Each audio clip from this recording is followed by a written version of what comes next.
all the time trying to beat the other. When you are after borrowed desires, you will never stop. Because when you are on the verge of realizing any one of them, understand me. Yes, Molly. When you are on the verge of fulfilling any one of the borrowed desire,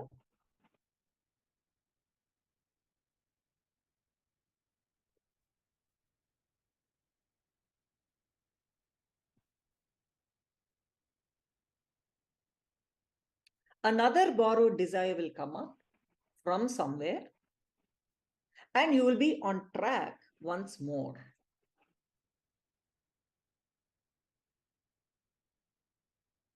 You keep running because you are centered not within yourself, but on something outside.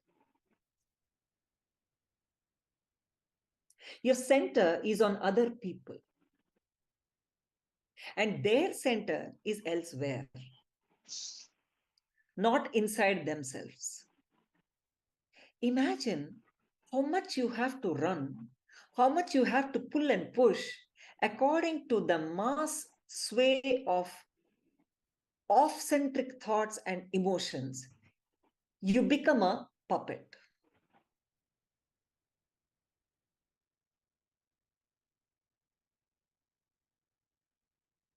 I tell you, every time you want something, sit by yourself and think. If you really want it, or you want it because someone else had it, think about it. Do an honest analysis of each of your desires when they surface. Drop all your prestige problems and do a self-analysis. If you can't drop your prestige when you are alone, how will you drop it when you are with people? How do you guys, did anybody yesterday analyze your desires, borrowed desires? I asked people to do it. Just internalize what is going on. Did anybody do? Thumbs up. Anybody thought about it? It's okay. Today, please think about it. Okay. Just analyze what are your borrowed desires and what are the own desires you have. I think maybe people are thinking we don't have a class. Is it? Is that why many people are not here?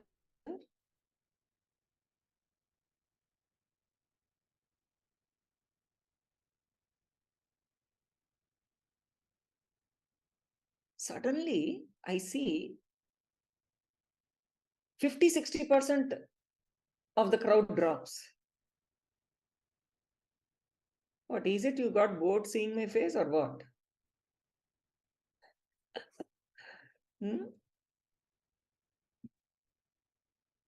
Hey, 7:45 class means I waited till 8:02. Now 8:15. From tomorrow, sharp connect. See, understand, we keep running because we are centered not within ourselves, but on something outside. Imagine how much we have to run, how much we have to pull and push according to the mass sway of centric thoughts and emotions. We become a puppet. I tell you, every time you want something, sit by yourself and think if you really want it or you want it because someone else had it.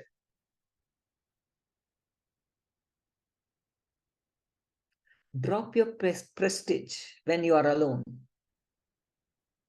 If you can't drop your prestige even when you are alone, how will you drop it when you are with people?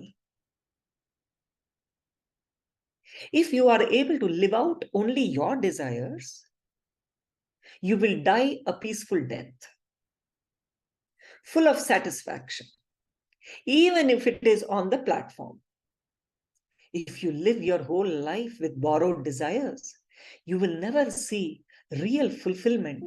And even if you are living in a marble house, you will have a prolonged death, pulling and pushing and unable to get liberated from your unfulfilled desires. Please understand, our unfulfilled desires are our incompletions, our karmas.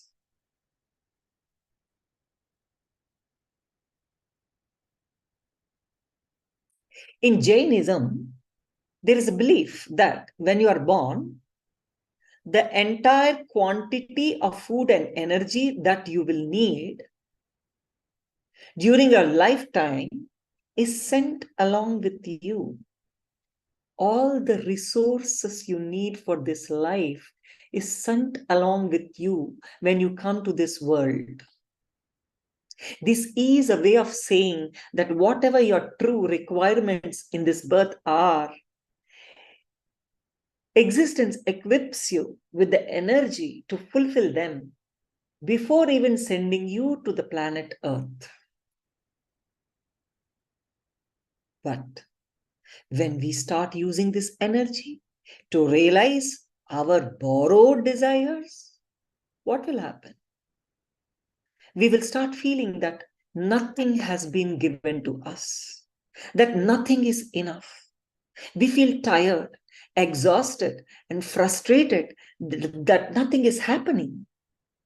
Please understand, there is a difference between needs and wants. Your needs are already taken care of in some way. It is possible to satisfy your needs, but it becomes impossible to satisfy your wants because they're changing all the time.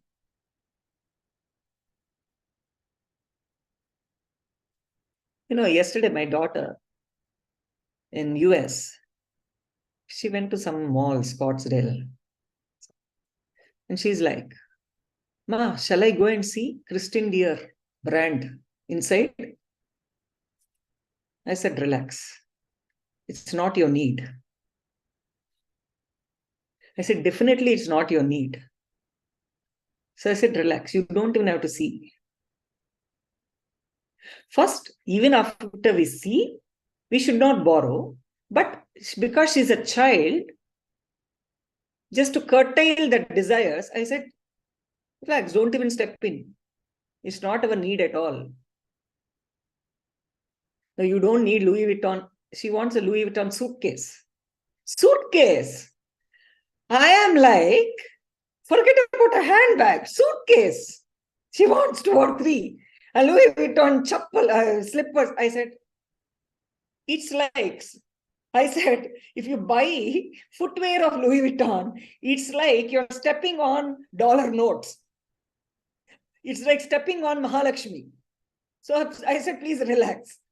Here we respect Mahalakshmi. It's not your need at all. Why do you need at the age of 17 and 18 all these things? She's like, I'll just go and see. I said, don't have to. Come back.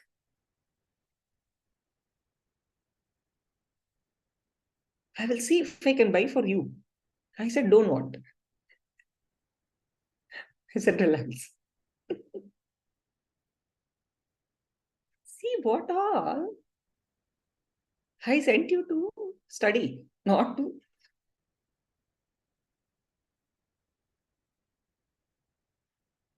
Give me a moment. Just give me a moment. Yeah. I said, I sent you to study, not to gather all these borrowed desires, seeing people.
Sorry about that. Huh?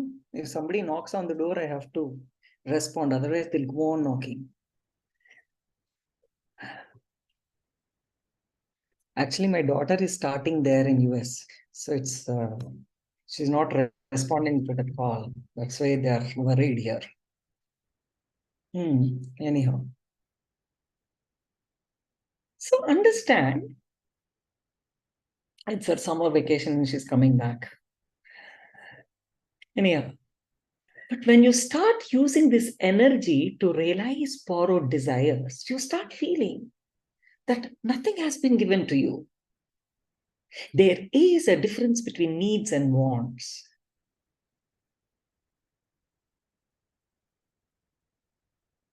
Your needs are already taken care of in some way. It is possible to satisfy your needs, but it becomes impossible to satisfy your wants because they're changing all the time. For example, let us say that you go to the shop to buy a fan for your house. But on the way, you meet some friends on the road who tell you that they are going to buy some other things in other shops. Immediately, you are tempted to go with them, to buy them. And so you change your track and go and buy along with them. Then you find that you don't have enough money to buy your fan. In some places in India, there will be monkey trainers who make a living out of training monkeys. They will carry a stick with them and use it to prod the monkey to do whatever they want it to do. They will wave the stick and shout, "Dance, Rama, dance," and the monkey will dance. Then they will say, "Turn cartwheels, Rama, turn cartwheels," and the monkey will turn cartwheels. The monkey will simply dance to the tunes of the stick. Like this, we allow a stick called comparison to run our lives. Understand, we are bound to a stick. Cha, cha, cha, cha, cha. In spite of having all this brains and knowledge and intelligence, we are reduced to getting bound to a stick called comparison. That's it. We dance to its tunes, doing things that are not our own, but that are dictated by the stick. We are constantly in the rat race. And the thing about being in the rat race is, even if you win, you are only a rat. But somehow, late in life, at some point in time, you understand that even success in the rat race doesn't give you a sense of fulfillment. Even success leads to a deep sense of discontentment. Because while you may have fulfilled all the material desires in the outer world, you have ignored your being all the time.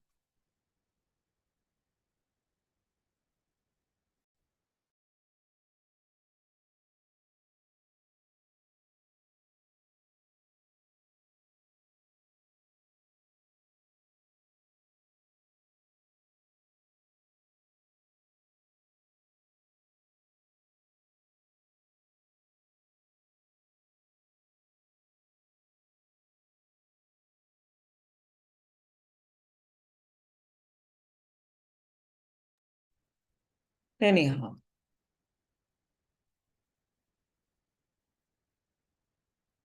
but somehow, late in life, at some point in time, you understand that even success in the rat race doesn't give you a sense of fulfillment. Even success leads to a deep sense of discontentment. Because while you may have fulfilled all the material desires in the outer world, You have ignored your being all the time. The call of discontentment is from your being. When you understand that, you turn towards spirituality. But when you don't understand that, you turn towards depression because you don't know where you are missing it. You don't know where the thread is.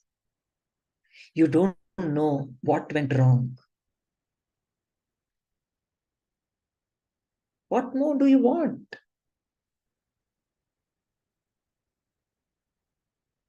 Existence is always shoveling upon us. There is such abundance. But we are so well trained in the discipline of discontentment. Discontentment became our discipline. Really.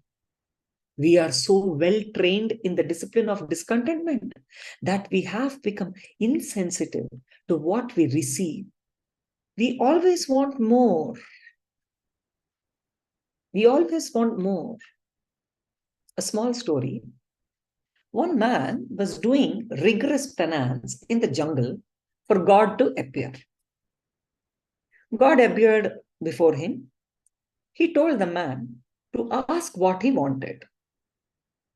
The man was overjoyed and said that he was a landlord and had lost all his wealth and that he wished to become wealthy again. God took pity on him and said that the following day, if the man ran from dawn to dusk, all the area covered by him would be his. The man was extremely happy. The next day he started running even before dawn. He ran as fast as he could. Close to noon, hunger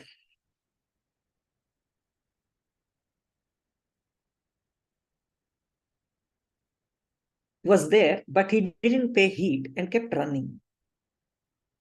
Early in the evening, thirst and fatigue gripped him, but he was goaded on by the thought of the neighboring landlord who owned many acres of land. Pictures of all his wealthy contemporaries came to him, and he ran on and on. A little before sunset, he felt giddy and weak, but managed a few more steps. At twilight, he faltered and fell dead.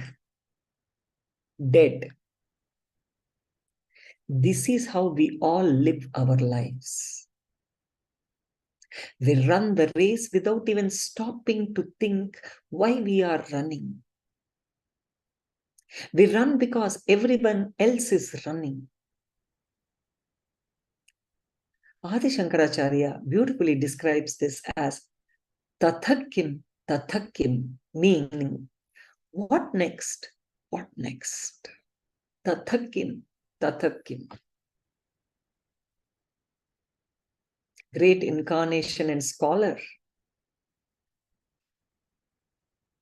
We are all the time thinking, what next? Another small story. One man was found crying at the doorstep of his house. His friend asked him what the matter was. He said, "My grand aunt has died, leaving all her wealth to me." Friend was puzzled and said, "But she was really old, and besides, she has left all her wealth to you. Why are you crying?" The man replied, "You don't know. The week before that, my uncle died and left all his wealth to me." The friend was puzzled and asked, "Then why are you crying?" The man continued, "And the week before that, my aunt passed away and left all her wealth to me." The friend could not understand why all this was causing him to cry. He asked, "Please tell me why you are crying for all this." The man said, "There are no more relatives who will die and leave me wealth."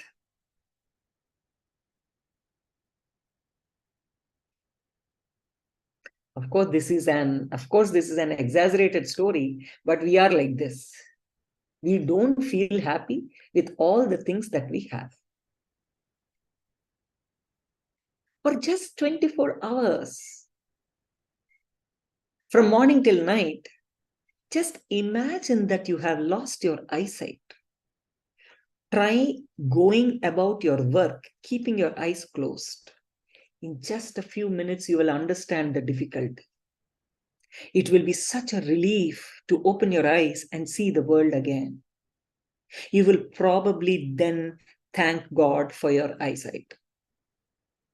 Do you ever compare yourself with people who don't have eyesight and thank God that you have been given eyesight?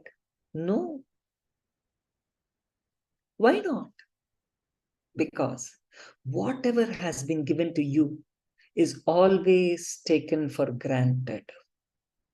That is the reason you think it is anyway there. Let us go to the next thing. Doing, having, being, we all function around these three axes: doing, having, and being. Doing for having without enjoying being is the sole cause of all our misery. Doing never catches up with having. Every time we work hard and fulfill one desire, there are more desires to make us run. Never think, let me work now, I can enjoy later. Don't think you can come back later and enjoy. I tell you, it will never happen. Every tomorrow comes in the form of today. Doing should lead to being every moment. Only then you are on the right track. Don't postpone living, celebrate. Enjoy life. It is now or never. We all run throughout our lives thinking that we can enjoy later. But we'll land up finally running into the graveyard. When you get onto the running track, you lose your real capacity to enjoy. You forget how to enjoy. As they say, there is more pleasure in the pursuit than in the attainment. Always, as long as you are chasing something, it seems that it is worth the whole world. But after you get it, somehow it loses its importance. Understand.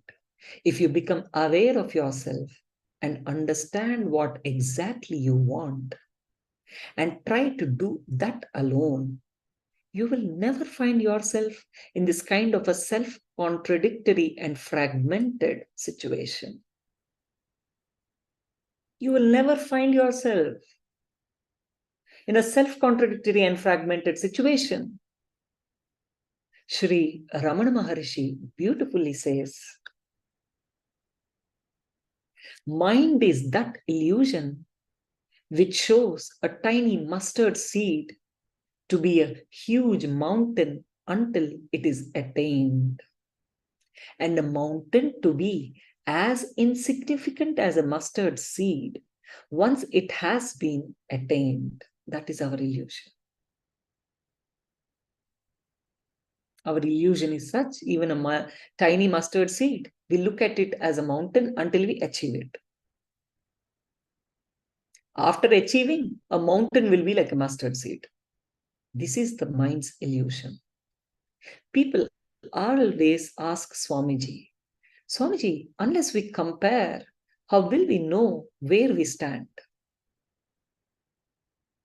In the whole world, someone is sure to be better than you at whatever you do. There is a 99.99% chance that you are not the world's best engineer, the fastest runner, or the most talented painter. Does that mean that you enjoy these things any less? Only when you think that you might be enjoying less than someone else, you start enjoying less.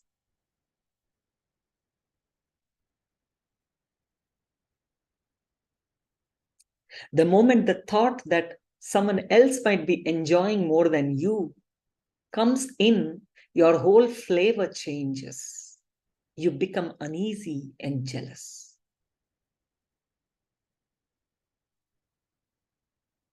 It is like this.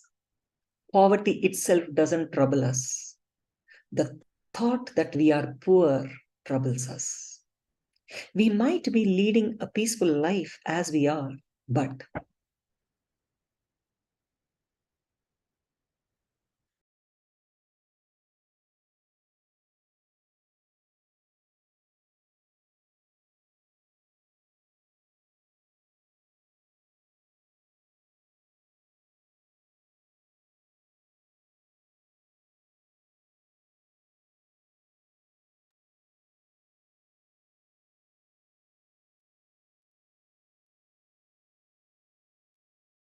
today constantly disturbance.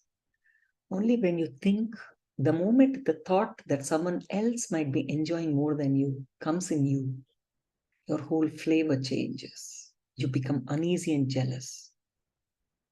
Poverty itself doesn't trouble us. The thought that we are poor troubles us. We might be leading a peaceful life as we are, but when the thought that we are poor enters us, we suffer.